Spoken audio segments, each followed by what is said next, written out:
শৈলকুপায় কি পরিমাণ উন্নয়ন হয়েছে। আমাদের আজকের প্রধান অতিথি, আমাদের আজকের এই অনুষ্ঠানে আমরা আনতে চেয়েছিলাম, উনি অ্যাটর্নি জেনারেল থাকা অবস্থায় আমাদের প্রতিষ্ঠাবার্ষিকী 25শে ডিসেম্বর পরে 26শে ডিসেম্বর, কিন্তু আমাদের সেই সৌভাগ্য হয়নি। আমরা আশা করি আগামী বছর আমরা মন্ত্রী হিসেবে এই মঞ্চে তাকে আমরা শুভেচ্ছা জানাবো। বিএসডি ক্লাব অ্যান্ড পাঠাগার 25শে ডিসেম্বর প্রতিষ্ঠাবার্ষিকী আমরা প্রতি বছর একটি ছোট্ট করে অনুষ্ঠান করে থাকি। এই বছর আমরা বড় করে আয়োজন করেছিলাম যে আমাদের অ্যাটর্নি জেনারেল মহোদয় আমাদের মাঝে আসবেন, কিন্তু উনি আসেননি।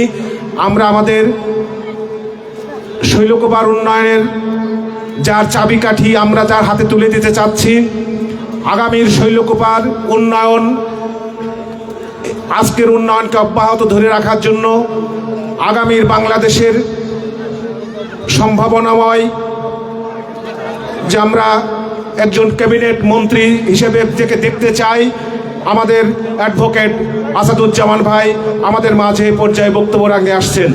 আমরা চাওয়ার কিছু নেই, আমরা অনেক পেয়েছি। আমরা ভবিষ্যতে যা পাবো তা হয়তো আমরা চেয়ে শেষ করতে পারবো না। ধন্যবাদ। এ পর্যায়ে কথা বলবেন আমাদের আজকের অনুষ্ঠানের প্রধান অতিথি জনাব অ্যাডভোকেট আসাদুজ্জামান। সবাইকে জোরে করতালি।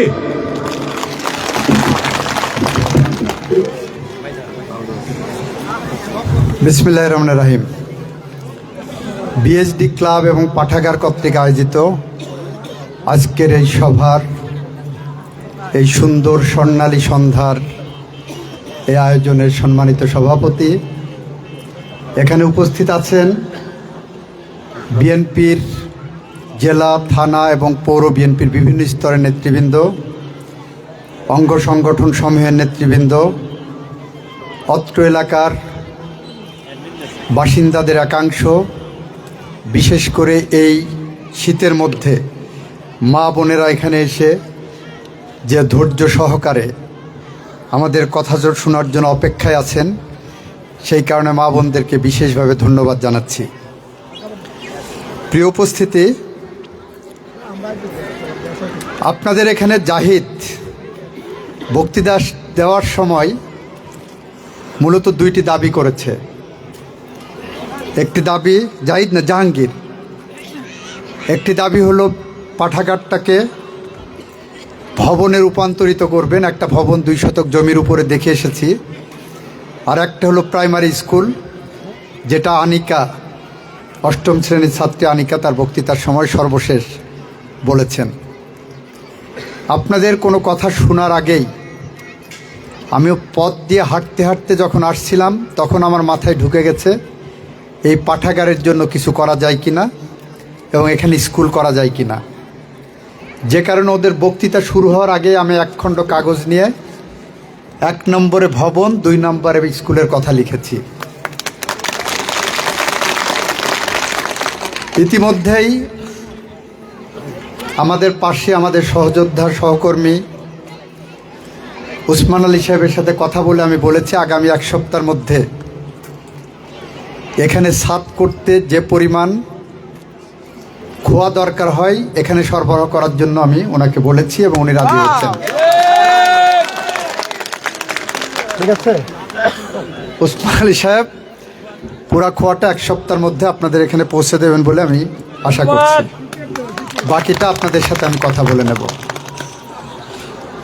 বালিয়াডাঙ্গা মতনেজা প্রাইমারি স্কুল নাই, এই নাই এবং না হওয়াটার পিছনে মূল ব্যর্থতা কার?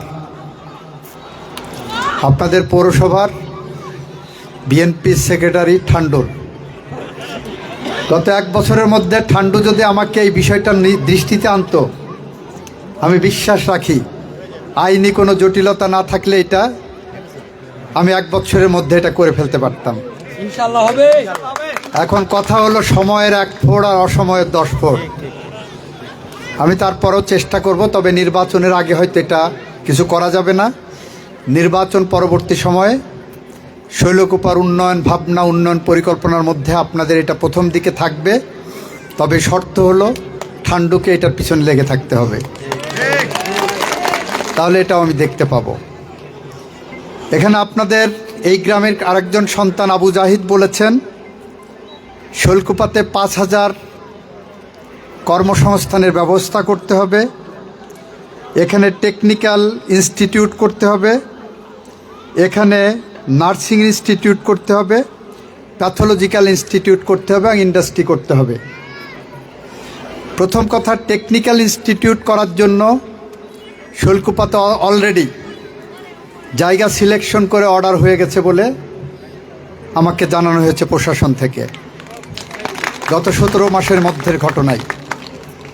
শুধু আপনার একটা দাবি অলরেডি পূরণ করে ফেলেছি, অন্য দাবিগুলো নিশ্চয়ই পূরণ হবে এবং আমি সেই লক্ষ্যে কাজ করব। আপনি বলছেন 5,000 কর্মসংস্থানের কথা, আমি ভাবি আরও বেশি কেন নয়। শৈলকুপার প্রতিটি ঘরে ঘরে যাতে করে কর্মসংস্থানের ব্যবস্থা করা যায়, চাকরির ব্যবস্থা করা যায়, নিরন্ন ক্ষুধার্ত মানুষের মুখে যাতে প্রতিদিন কমপক্ষে দুবেলা দুমুঠো ডাল ভাত জোটে, সেই লক্ষ্যে যা কিছু কাজ আছে তা করার সচেষ্ট থাকব। আমি আপনাদের পাশে ছিলাম, পাশে আছি এবং পাশে থাকব সর্বান্তকরণে। আমাদের মাঝে এই শৈলকুপাতে অনেক গ্রামে অনেক সূর্য সন্তানের জন্ম হয়েছে। আপনাদের বালিয়াডাঙ্গা গ্রামের একজন সূর্য সন্তান প্রকৌশলী মোস্তফা সাহেব, আর একজন সূর্য সন্তান প্রকৌশলী নূর মোহাম্মদ, প্রকৌশলী গোলাম মোস্তফা, প্রকৌশলী নূর মোহাম্মদ এবং প্রকৌশলী ফারুক। একটা ছোট্ট গ্রাম থেকে 3 জন ইঞ্জিনিয়ার, তাও বাংলাদেশ কাঁপানো, বাংলাদেশের ওয়াসার চেয়ারম্যান ছিলেন একজন, ডেসকোর ডিরেক্টর ছিলেন একজন, আর একজন এখন এক্সিকিউটিভ ইঞ্জিনিয়ার গণপূর্তের। একটা গ্রাম থেকে এই সূর্য সন্তানদের জন্ম আমাদেরকে অনুপ্রাণিত করে। এখানকার আর একজন সূর্য সন্তান যিনি আজকে উপস্থাপন করছেন, বাংলাদেশের সাহিত্য জগতের অত্যন্ত প্রিয় মুখ, ঢাকাতে যারা সাহিত্য চর্চা করেন তাদের কাছে অত্যন্ত প্রিয় মুখ এবং প্রকাশক আলমগীর অরণ্য, নাকি অরণ্য আলমগীর, আলমগীর অরণ্য আমার খুব স্নেহের। ওকে মৃত্যুর মুখ থেকে আপনাদের ভালোবাসা ফিরিয়ে এনেছে। আপনাদের প্রার্থনা আলমগীর অরণ্যকে মৃত্যুর মুখ থেকে ফিরিয়ে এনেছে। সন্ত্রাসীদের দ্বারা আক্রান্ত হয়েছিল। আর একজন মতিউর, তাকেও সন্ত্রাসীরা হামলা করেছিল। ন্যায় বিচার হবে সময় মতো। মতিউর আছে এখানে, আমরা আশা করি আইন তার নিজস্ব গতিতে চলবে এবং ন্যায় বিচার প্রতিষ্ঠিত হবে এই বাংলাদেশে। ঠান্ডুর কথা কিছু বলার প্রয়োজন লাগে না, ঠান্ডু নিজেই সবার বটবৃক্ষ। প্রিয় উপস্থিতি, আমরা বিজয়ের মাসকে ধারণ করে বিজয় উদযাপন করতে এসেছি। ডিসেম্বর বিজয়ের মাস, মুক্তিযুদ্ধের মাধ্যমে অর্জিত স্বাধীন সার্বভৌম বাংলাদেশের বিজয় অর্জিত হয়েছিল এই মাসে। কিন্তু এর ইতিহাস ফিরে তাকালে বিগত 16 বছরে বাংলাদেশে ভুল ইতিহাস পড়ানো হয়েছে। নৈরাজ্যবাদী শাসন আমলে ইতিহাসকে বিকৃতই শুধু করা হয়নি, ইতিহাস সম্পর্কে নতুন প্রজন্মের মধ্যে এমনভাবে ধারণা দেওয়া হচ্ছিল যে ধারণা অসুস্থ ধারণা, যে ধারণা বিকৃত ধারণা। যেমন ধরেন, মুক্তিযুদ্ধের চেতনার কথা বলা হচ্ছিল। মুক্তিযুদ্ধের চেতনা মানে শেখ মুজিব এবং তার পরিবার, এইটা শেখানো হচ্ছিল। প্রিয় বন্ধুরা, যদি সত্য কথা হয় তাহলে মুক্তিযুদ্ধের চেতনা শেখ মুজিব এবং তার পরিবারের মধ্যে সীমাবদ্ধ ছিল না। 1971 সালের 25শে মার্চ গোটা জাতি যখন যুদ্ধের জন্য প্রস্তুত, স্বাধীনতার জন্য প্রস্তুত, তখন শেখ মুজিবুর রহমান তার 32 নম্বরের বাসভবনে বসেছিলেন কখন পাকিস্তান সেনাবাহিনী নিয়ে এসে তাদের কাস্টডিতে নিয়ে যায় ওনাকে, যাতে করে বাংলাদেশ মুক্তিযুদ্ধ থেকে পিছিয়ে থাকেন। যেটা তার ঘনিষ্ঠ সহচর এবং তার নিজের জামাতা শেখ হাসিনার স্বামী ডক্টর ওয়াজেদ মিয়া তার বইতেও লিখে গেছেন। উনি কী কারণে বারবার তারা বাইরে চলে যেতে বলছিলেন, যাননি, উনি বাসায় বসেছিলেন। পাকিস্তান সেনাবাহিনীর জেনারেল নেয়াজির পিএস ছিলেন মেজর সালিক সিদ্দিকী। তার বইতে বলেছেন শেখ মুজিব বারবার তাকে গ্রেপ্তার করার জন্য তাগাদা দিচ্ছিলেন, না হলে উনি মুক্তিযুদ্ধ, অবধারিত মুক্তিযুদ্ধ ঠেকাতে পারছিলেন না। সেটা ছিল মুক্তিযুদ্ধের মূল চেতনার সাথে অসঙ্গতিপূর্ণ। বিগত 16 বছরে মুক্তিযুদ্ধের চেতনা মানে ভোট ডাকাতির কথা মানুষের মনের মধ্যে ঢুকিয়ে দেওয়া হয়েছে। মুক্তিযুদ্ধের চেতনা মানে দিনের ভোট রাতে হবে। মুক্তিযুদ্ধের চেতনা মানে বাংলাদেশের টাকা লুটপাট করে নিয়ে কানাডা, যুক্তরাষ্ট্র, যুক্তরাজ্য, মালয়েশিয়া, সিঙ্গাপুরে, দুবাইতে, ইউরোপের দেশে দেশে বেগম পাড়া বানানো হবে। মুক্তিযুদ্ধের চেতনা মানে 16 বছরে বাংলাদেশ থেকে $234 বিলিয়ন অবৈধভাবে পাচার করে নিয়ে বিদেশে সম্পদের পাহাড় গড়ার কথা বলা হয়েছে। মুক্তিযুদ্ধের চেতনা মানে প্রতিষ্ঠিত করা হচ্ছিল মানুষকে ধরে নিয়ে ক্রস ফায়ারের নামে হত্যা করা। মুক্তিযুদ্ধের চেতনা মানে মানুষকে গুম করার কথা সংস্কৃতি চালু করা হয়েছিল। মুক্তিযুদ্ধের চেতনার নামে শুধুমাত্র বিএনপি করার অপরাধে, বাংলাদেশে গণতন্ত্র ফিরানোর অপরাধে 60 লক্ষের বেশি বিএনপির নেতাকর্মীর নামে মিথ্যা গায়েবী মামলা করা হয়েছিল, যাদের মধ্যে অনেকেই 15 বছর আগে মারা গেছেন। যাদের মধ্যে অনেকেই ছিলেন যাদের 2 হাত নাই, পা পঙ্গু, তার বিরুদ্ধে অভিযোগ করা হয়েছে সে বোমা ছুঁড়েছে। তার হাত নাই, সে বোমা ছুঁড়ে দিয়েছেন, সে হাঁটতে পারে না। আমাদের বাংলাদেশের সব্যসাচী রাজনীতিবিদ বিএনপির মহাসচিব মির্জা ফখরুল ইসলাম আলমগীরের বিরুদ্ধে মামলা দেওয়া হয়েছিল যে সে ঢাকা শহরে ময়লার গাড়ি পুড়িয়েছে। কি হাস্যকর সব অভিযোগ করেছে। আমার ডান পাশে দাঁড়িয়ে আছে আমাদের পৌরসভার সাধারণ সম্পাদক সেলিম রেজা ঠান্ডু। রাতের পর রাত গোরস্থানে কাটিয়েছে, কখন পুলিশ এসে তাকে বাড়ি থেকে তুলে নিয়ে যায় সেই ভয়ে। সেলিম রেজা ঠান্ডুকে মারা পর্যন্ত হয়েছে। আমাদের অনেক নেতা রাতে বাড়িতে ঘুমাতে পারেননি।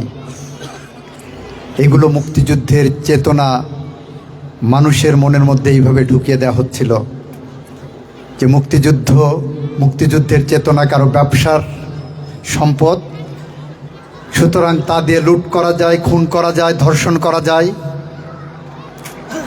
মুক্তিযুদ্ধের চেতনার নামে, স্বাধীনতার চেতনার নামে যা ইচ্ছা তাই করা যায়। আপনারা ইতিহাস যারা পড়েন তারা খোঁজ নেন, শেখ মুজিবের পরিবারে কোনো মুক্তিযোদ্ধা নাই।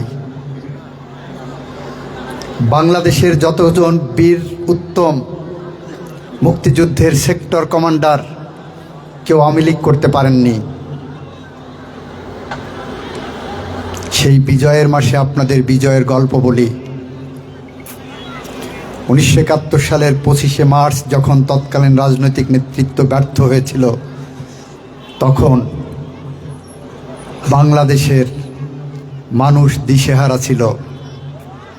ঢাকা বিশ্ববিদ্যালয়ের ইকবাল হলে, জগন্নাথ হলের নির্বিচারে পাকিস্তান সেনাবাহিনী যখন হত্যাযজ্ঞ শুরু করছে, তখন বাংলাদেশের মানুষ দিকভ্রান্ত ছিল।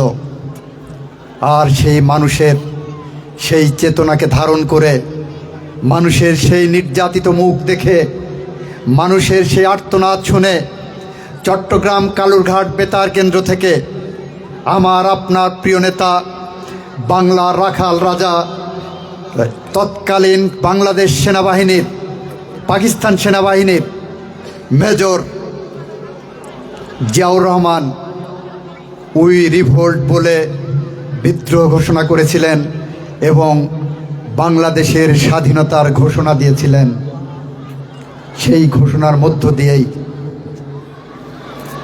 আমার বাংলাদেশের টেকনাফ থেকে তেঁতুলিয়া, রূপসা থেকে পাথুরিয়া পর্যন্ত জনপদের মানুষ আলোর দিশা দেখে, মুক্তিযুদ্ধে ঝাঁপিয়ে পড়ে। বাংলাদেশ স্বাধীন করার জন্য তারা মুক্তিযুদ্ধের পথ বেছে নেয়। এটাই মুক্তিযুদ্ধের প্রকৃত ইতিহাস। শেখ মুজিবুর রহমান 1972 সালে পাকিস্তান থেকে বাংলাদেশে আসলেন 10ই জানুয়ারি। গোটা মুক্তিযুদ্ধকালীন সময়ে শহীদ রাষ্ট্রপতি জিয়াউর রহমান, তৎকালীন আর্মির মেজর জিয়া বাংলাদেশের পথে প্রান্তরে, বাংলাদেশের মেঠোপথ আলপথ ধরে যখন পাকিস্তান সেনাবাহিনীর সাথে সম্মুখ যুদ্ধে লিপ্ত, জীবন বাজি রেখে প্রতিনিয়ত মৃত্যুর মুখোমুখি, তখন তার স্ত্রী সন্তানরা পাকিস্তান সেনাবাহিনীর কাছে বন্দী ছিলেন। আর তখন শেখ মুজিব পাকিস্তানে আতিথেয়তা নিচ্ছিলেন। তখন শেখ মুজিবুর রহমানের কন্যা শেখ হাসিনা ঢাকা ক্যান্টনমেন্টের সিএমএইচের ক্যাবিনে তার সন্তান জন্ম দিচ্ছিলেন। তাদের পরিবারের কেউ সরাসরি মুক্তিযুদ্ধ করেছে বলে এরকম কোনো ইতিহাস আমরা পাই না বন্ধুরা আমার। 72 সালের 10ই জানুয়ারি শেখ মুজিবুর রহমান বাংলাদেশে ফিরে বাংলাদেশের হত্যার রাজনীতি, গুমের রাজনীতি, খুনের রাজনীতি চালু হলো। 1972 সালের 3রা অক্টোবর ঢাকার কেরানীগঞ্জে জাসদ নেতা সিদ্দিক মাস্টার যখন আসরের নামাজের জন্য ওযু করছিলেন, তখন তাকে অজুরত অবস্থায় রক্ষী বাহিনী তুলে নিয়ে আসে, গুম করে দেওয়া হয় সিদ্দিক মাস্টারকে। আজ পর্যন্ত সিদ্দিক মাস্টারের লাশ পাওয়া যায়নি।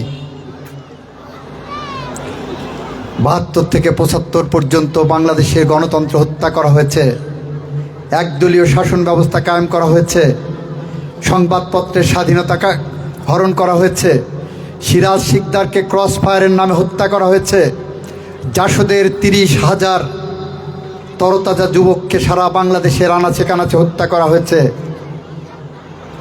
এটা ছিল তাদের রাজনীতি। এরপরে 1975 সালের 15ই আগস্ট শেখ মুজিবুর রহমান আওয়ামী লীগের অভ্যন্তরীণ দ্বন্দ্বে খন্দকার মুস্তাক আহমেদের ষড়যন্ত্রে নিহত হন। সেটা ছিল আওয়ামী লীগের অভ্যন্তরীণ দ্বন্দ্বের ফসল। সেই শেখ মুজিবুর রহমান নিহত হওয়ার পর বাংলাদেশ আবার যখন সংকটে পড়ে, সেই সংকটে আবারও সিপাহী জনতার সংহতিতে আমাদের রাখাল রাজা শহীদ রাষ্ট্রপতি জিয়াউর রহমান পুনর্বার বাংলাদেশের স্বাধীনতা, সার্বভৌমত্ব রক্ষা করতে এগিয়ে আসেন। সেই জিয়াউর রহমান বাংলাদেশে গণতন্ত্র ফিরিয়ে দিয়েছিলেন, বহুদলীয় গণতন্ত্র এনেছিলেন, সংবাদপত্রের স্বাধীনতা ফিরিয়ে দিয়েছিলেন, বিচার বিভাগের স্বাধীনতা ফিরিয়ে দিয়েছিলেন, আইনের শাসন ফিরিয়ে দিয়েছিলেন, গণতান্ত্রিক বাংলাদেশ ফিরিয়ে দিয়েছিলেন, ধর্মের প্রতি আস্থা এবং বিশ্বাস ফিরিয়ে দিয়েছিলেন, বাংলাদেশকে একটি ন্যায্য এবং সমতাভিত্তিক সমাজ ব্যবস্থার প্রতিশ্রুতি দিয়ে যখন দেশকে তলাবিহীন ঝুড়ি থেকে একটি উন্নয়ন সমৃদ্ধ বাংলাদেশের দিকে এগিয়ে নিয়ে যাচ্ছিলেন, তখন তাকে বিদেশি ষড়যন্ত্রে পুনরায় হত্যা করা হয়। তাকে হত্যা করা যখন হয়, তখন বেগম খালেদা জিয়া ছিলেন গৃহিণী, চাকরি বাকরি ছিল না।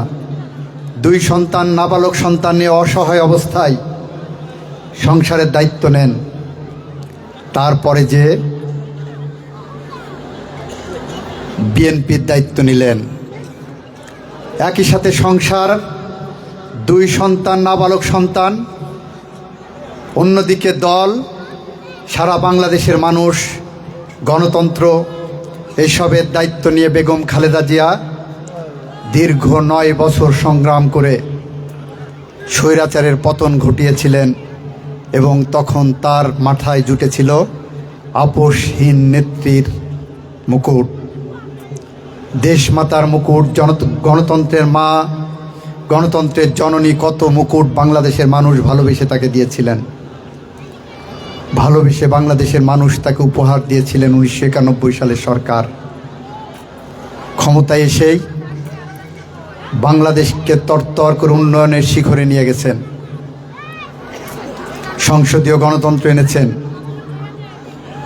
নারীদের জন্য 50 সদস্য বিশিষ্ট আসন নির্ধারণ করেছিলেন। 96 সালে এসে বাংলাদেশের মানুষ যাতে নির্বিঘ্নে ভোট দিতে পারে সেই কারণে তত্ত্বাবধায়ক সরকার ব্যবস্থা চালু করেছিলেন। 2001 সালে এসে বাংলাদেশের মানুষ মুক্তিযোদ্ধাদের যাতে সম্মান দিতে পারেন সেই কারণে 2001 সালের 23 অক্টোবর মুক্তিযোদ্ধাদের জন্য পৃথক মন্ত্রণালয় খুলে দিয়েছিলেন, মুক্তিযোদ্ধা মন্ত্রণালয়। আজকে যারা মুক্তিযোদ্ধা ভাইরা আপনারা ভাতা পাচ্ছেন, এটা বেগম খালেদা জিয়ার অবদান। আপনারা প্রতি মাসে 15 থেকে 20 হাজার টাকা ভাতা পান, এটা ছিল বেগম খালেদা জিয়ার অবদান। প্রিয় বন্ধুরা, বেগম খালেদা জিয়া তার দীর্ঘ সংগ্রাম করতে যে অনেক সাথীকে হারিয়েছেন, অনেক সতীর্থ সহযোদ্ধাকে হারিয়েছেন, তারপর উনি অবিচল আস্থা রেখেছেন জনগণের প্রতি, আপনাদের প্রতি, আপনাদের ভালোবাসার প্রতি। 2007 সালে যখন ফখরুদ্দিন মঈনুদ্দিনের সরকার বাংলাদেশ থেকে 2 নেত্রীকে বিতাড়ন করার জন্য নীল নকশা এঁকেছিল, তখন 2 নেত্রীর কাছে প্রস্তাব দেওয়া হয়েছিল বিদেশে তারা পালিয়ে যাবে, বিদেশে অবস্থান করবে, রাজনীতি ছেড়ে দেবে। এক নেত্রীর কাছে প্রস্তাব নিয়ে যাওয়ার পর সেই নেত্রী, আওয়ামী লীগ নেত্রী, তৎকালীন আওয়ামী লীগের সভানেত্রী শেখ হাসিনা ওয়াজেদ, সেই প্রস্তাবে রাজি হয়ে আত্মসমর্পণ করে, আপোষ করে আমেরিকায় পালিয়ে গিয়েছিলেন। আমার নেত্রীর কাছে যখন প্রস্তাব নিয়ে যাওয়া হয়েছিল, ঢাকা বিমানবন্দরে যখন প্লেন রেখে, বিশেষ বিমান রেখে খালেদা জিয়ার কাছে প্রস্তাব নিয়ে যাওয়া হয়েছিল যে আপনি রাজনীতি ছেড়ে বাংলাদেশের মানুষকে ভুলে যে পৃথিবীর যে শহরে থাকতে চান সেই শহরের সবচেয়ে ভালো বাড়িটি আপনার এবং আপনার 2 সন্তানের জন্য বাংলাদেশ সরকার কিনে দেবে। পৃথিবীর সবচেয়ে ভালো যে গাড়িটি আছে সেই গাড়ি আপনাদের জন্য কিনে দেওয়া হবে। পৃথিবীর সমস্ত সুখের সমুদ্র এনে আপনাদের পায়ের কাছে রেখে দেওয়া হবে, বিনিময়ে শুধু বাংলাদেশের রাজনীতি এবং বাংলাদেশের মানুষকে ভুলে যেতে হবে। সেদিন আমার প্রিয় নেত্রী, বাংলাদেশের হৃৎপিণ্ড বেগম খালেদা জিয়া বলেছিলেন, যে দেশের মাটিতে আমার স্বামী বাংলাদেশের স্বাধীনতার ঘোষক শহীদ রাষ্ট্রপতি জিয়াউর রহমান ঘুমিয়ে আছে, আমি সেই দেশের মাটি ছেড়ে পৃথিবীর কোথাও কোনো ঠিকানা করিনি, করব না এবং করব না। তিনি বলেছিলেন, আমার 2 সন্তানকে যদি আমার সামনে হত্যাও করা হয় তাহলেও বাংলাদেশের প্রত্যন্ত অঞ্চলে আমার লক্ষ কোটি সন্তান আছে, তাদের মুখের দিকে চেয়ে থাকব, তাদের সাথে সময় কাটিয়ে আমি আমার বাকি জীবন পার করব। তবুই বাংলাদেশে গণতন্ত্র ফিরাবো। বেগম খালেদা জিয়ার সেই আপোষহীনতার কারণে 2008 সালে মঈনুদ্দিন ফখরুদ্দিন নির্বাচন দিতে বাধ্য হয়েছিলেন। তারপরে বাংলাদেশ ফ্যাসিস্টদের হাতে যায়। শেখ হাসিনা ফ্যাসিস্টের রূপ নেয়। শেখ হাসিনা বাংলাদেশে খুন খারাপি শুরু করে। এই দীর্ঘ সময়ে 4500-এর মতো সহযোদ্ধাকে ক্রস ফায়ারে হত্যা করা হয়। 700-র মতো সহযোদ্ধাকে গুম করা হয়েছিল, যাদের স্বজনেরা এখনও তাহাজ্জুদের নামাজ পড়ে, ফজরের নামাজ পড়ে, যায় নামাজের পাটিতে বসে স্বজনের ফেরার প্রতীক্ষায় থাকে বন্ধুরা, কিন্তু স্বজন আর ফেরেনি। এরকম বাংলাদেশ পেরিয়ে, রক্তাক্ত বাংলাদেশ পেরিয়ে আমাদের সামনে আসে জুলাই বিপ্লব। 2024 সালের 16 জুলাই থেকে 5ই আগস্ট পর্যন্ত মাত্র 20 দিন সময়ে আমাদের 1400-র মতো তরুণ তাজা প্রাণকে পাখির মতো গুলি করে হত্যা করা হয়েছে। আমাদের 30,000-এর মতো ইয়াং জেনারেশনকে পঙ্গু করে দেওয়া হয়েছে। কারো চোখ নাই, কারো মাথার এক পাশ নাই, কারো হাত নাই, কারো পা নাই। তারপরেও বাংলাদেশে ফ্যাসিস্টের পতন হয়েছে। সেই বাংলাদেশে বেগম খালেদা জিয়া বিজয়ের পরে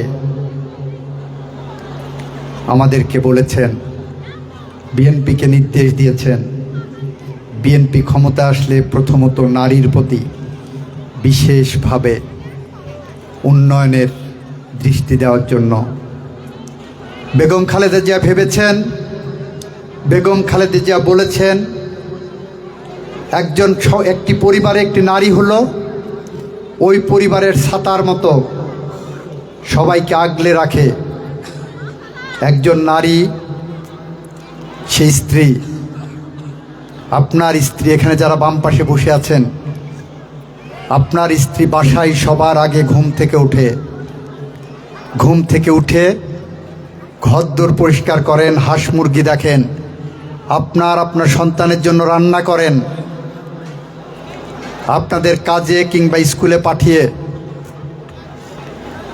উনি সারাদিন বাড়ির গৃহস্থলীর কাজ করেন।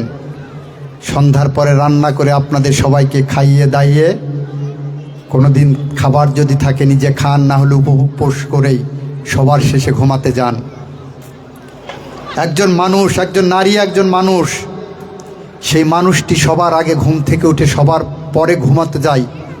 সারাদিন ঘাড় ভাঙা পরিশ্রম করেন। তারপরেও যদি আপনাকে জিজ্ঞাসা করা হয় আপনার স্ত্রী কি করেন, আপনি খুব সহজ সরল মনে বলেন, কেন আমার স্ত্রী তো কোনো কাজ করে না, উনি বাড়ি থাকেন, উনি গৃহিণী,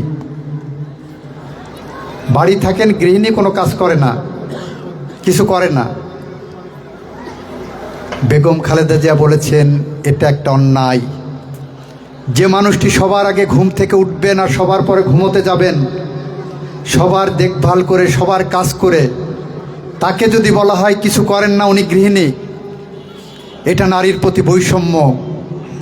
এই কারণে আমাদের নির্দেশ দিয়ে গেছেন, এবার যদি বিএনপি ক্ষমতায় আসে তাহলে বাংলাদেশের টেকনাফ থেকে তেঁতুলিয়া, রূপসা থেকে পাথুরিয়া পর্যন্ত প্রতিটি গ্রামে, শহরে, মহল্লায় যতজন গৃহকর্ত্রী আছেন, যতজন গৃহিণী আছেন, প্রত্যেকের জন্য এরকম একটি, এই কালারের একটি ফ্যামিলি কার্ড ইস্যু করতে হবে। এই ফ্যামিলি কার্ড যে গৃহিণীদের নামে, যত গৃহিণী আছেন সবার নামে যখন ইস্যু হবে, তার পরের মাস থেকে বাংলাদেশ সরকারের পক্ষ থেকে আপনাদের প্রত্যেকের নামে আপনার অ্যাকাউন্টে 2500 টাকা জমা হবে। প্রতি মাসে 2500 টাকা করে দেওয়া হবে আপনাদের। এই টাকা আপনি যে আপনার সংসারের কাজ করেন, সেই কাজের বিনিময়ে আপনার বেতন, মাসিক বেতন, আপনি আপনার সংসারের কাজ করছেন, আর সেইটার দায়িত্ব বেগম খালেদা জিয়া বিএনপি সরকারকে দিয়ে গেছেন যে বিএনপি ক্ষমতায় গেলে এই দায়িত্ব পালন করবে। বেগম খালেদা জিয়া আরেকটি কথা চিন্তা করেছেন, আমাদের নির্দেশ দিয়ে গেছেন বাংলাদেশের কৃষককে নিয়ে। বাংলাদেশের কৃষক নিরন্ন ক্ষুধার্ত মানুষের মুখে খাবার দেয়, শ্রমজীবী কৃষকের থেকে শুরু করে বড়লোক ধনীদের মুখেও খাবার জোগাড় করে। কৃষক যে বছর ফসল ফলাবে না, কৃষক যদি স্ট্রাইক করে বাংলাদেশের মানুষ না খেয়ে মারা যাবে। অথচ এই কৃষক 1 বছর 1 বিঘা জমিতে ধান চাষের পরে বছর শেষে তাকে মিলাতে হয় কত টাকা খরচ হয়েছে এই 1 বিঘা জমি চাষ করতে এবং কত টাকার ধান পাইল। হিসাব করতে যে কোনো বছরে 1000 টাকা লাভ থাকে, কোনো বছরে লাভ থাকে না। বেগম খালেদা জিয়া বলেছেন এটা হতে পারে না। আমাদের দেশের কৃষক আমাদের মেরুদণ্ড, আমার অর্থনীতির চালিকা শক্তি, আমাদের অর্থনীতির লাইফলাইন। সেই কৃষককে আমাদের ভর্তুকির আওতায় আনতে হবে, যে কারণে বাংলাদেশের প্রান্তিক কৃষকদেরকে কৃষি কার্ড দেওয়া হবে। যে কৃষকের কাছে কৃষি কার্ড থাকবে সেই কৃষক প্রতি মাসে ওই একই পরিমাণ টাকা 2500 টাকা করে পাবেন, সাথে ন্যায্য মূল্যে সার, বীজ এবং কৃষি উপকরণ পাবেন। এটা বেগম খালেদা জিয়ার স্বপ্নের বাংলাদেশের রূপরেখা। আজ বেগম খালেদা জিয়া আমাদের মাঝে নাই। আমরা তার স্বপ্নকে, তার স্বপ্নের মশাল ধরে, তার স্বপ্নের সারথি হয়ে বাংলাদেশের গ্রাম থেকে গ্রামে ছুটে বেড়াচ্ছি, বাংলাদেশের গ্রাম থেকে গ্রামে দৌড়ে বেড়াচ্ছি, ভোট চাচ্ছি। আমরা বিশ্বাস রাখি আগামী দিনে বিএনপি ক্ষমতা আসলে বেগম খালেদা জিয়ার এই স্বপ্ন পূরণ আমরা করব সবার আগে। প্রিয় বন্ধুরা, গ্রামে এসে কয়েকটি কথা শুনছি। আজকে ফেসবুকেও দেখলাম, আমাকে আমাদের একজন সহযোদ্ধা দেখালেন, একটি রাজনৈতিক দল ধর্মভিত্তিক রাজনীতি করেন। তারা তাদের মহিলা টিম পাঠিয়েছেন আমাদের মা বোনদের ঘরে ঘরে, পাঠিয়ে নাকি বলছেন দাড়িপাল্লায় ভোট দিলে বেহেশতের টিকিট দিয়ে দেবে। আজকে ফেসবুকে দেখেন বিড়ি সিগারেটের শুকটান দিলেও, শুকটান বুঝেন, শুকটান, বিড়ি সিগারেটের শুকটান দিতে দিতে দাড়িপাল্লায় ভোট দিলেও নাকি বেহেশতের টিকিট পাওয়া যাবে। নাউজুবিল্লাহ মিন জালেক। বেহেশতের টিকিট বিক্রি করতেছেন মানুষ। ইভেন কোনো নবী পয়গম্বরও সেই সাহস করেননি। কারণ আমরা যারা ইসলাম ধর্মে বিশ্বাস করি, আমরা যারা মুসলমান, আমরা বিশ্বাস করি দৃঢ়ভাবে মানুষের ন্যায় অন্যায় লিখছেন মুনকির নকির 2 কাঁধে বসে, এবং তার হিসাব নেবেন আল্লাহ। হাসরের ময়দানে আল্লাহ সেই বিচার করবেন, তার রেজাল্ট দেবেন, কে নেক কাজ করেছেন আর কে বদ কাজ করেছেন। আমরা এক আল্লাহ বিশ্বাস করি। আমরা বিশ্বাস করি হাসরের মাঠে এই আল্লাহই আমাকে নির্ধারণ করবেন আমি দোজখে যাব না বেহেশতে যাব। সেখানে এসে মা বোনদের কাছে যে মিথ্যা প্রতারণামূলকভাবে বলা হচ্ছে বেহেশতে যাওয়া যাবে অমুক জায়গা ভোট দিলে, এটা শুধু আল্লাহর সাথে শিরক করাই নয়, এটা শুধু আপনার সাথে প্রতারণা করাই নয়, এটা এক ধরনের ভণ্ডামি, এটা এক ধরনের মিথ্যাচার, এক ধরনের প্রতারণা। তাই আপনাদেরকে যদি কেউ এসে বেহেশতের টিকিট বিক্রির কথা বলতে যায়, তাদেরকে আপনি সমুচিত জবাব দেবেন। আপনারা বলবেন এক আল্লাহ ছাড়া কেউ কাউকে বেহেশতের টিকিট দিতে পারেন না। প্রিয় বন্ধুরা, অনেক রাত হয়ে গেছে, দীর্ঘক্ষণ বক্তৃতা দিলাম। আপনাদের ধৈর্যচ্যুতি ঘটানোর জন্য আমি ক্ষমা প্রার্থনা করছি। আগামী 22 তারিখের পরে আমরা শৈলকুপার প্রত্যেকটা অঞ্চলে, এখানে 3,25,000 ভোটার আছে, 117টি ভোট কেন্দ্র আছে। আমি এবং আমার টিম সমস্ত ভোট কেন্দ্রে যাব, আমাদের ভোটের গল্প শুনবো, শোনাবো, আমাদের উন্নয়নের গল্প শুনবো এবং শোনাবো। এই শৈলকুপাকে মডেল শৈলকুপা হিসেবে গড়ে তুলব, দুর্নীতিমুক্ত শৈলকুপা হিসাবে গড়ে তুলব, শিক্ষার পাদপীঠ হিসাবে শৈলকুপা হিসাবে গড়ে তুলব, মাদক মুক্ত শৈলকুপা হিসেবে গড়ে তুলব, সন্ত্রাস মুক্ত শৈলকুপা হিসেবে গড়ে তুলব, একটি শিক্ষিত শৈলকুপা হিসেবে গড়ে তুলব। ইফটিজিং এখানে রাখবো না, যৌতুকের জন্য কোনো মেয়ে যাতে বলিদান না হয় সেই ব্যবস্থা করব। প্রত্যেক মেয়ের শিক্ষিত করে স্বাবলম্বী করে তোলার স্কিম আমরা গ্রহণ করব। এই কথা বলে, এই প্রত্যয় ব্যক্ত করে আপনাদের কাছে বিদায় নিচ্ছি। খোদা হাফেজ, বাংলাদেশ জিন্দাবাদ। সবাইকে ধন্যবাদ, সবাই ভালো থাকবেন।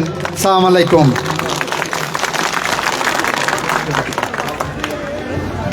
ধন্যবাদ মাননীয় প্রধান অতিথি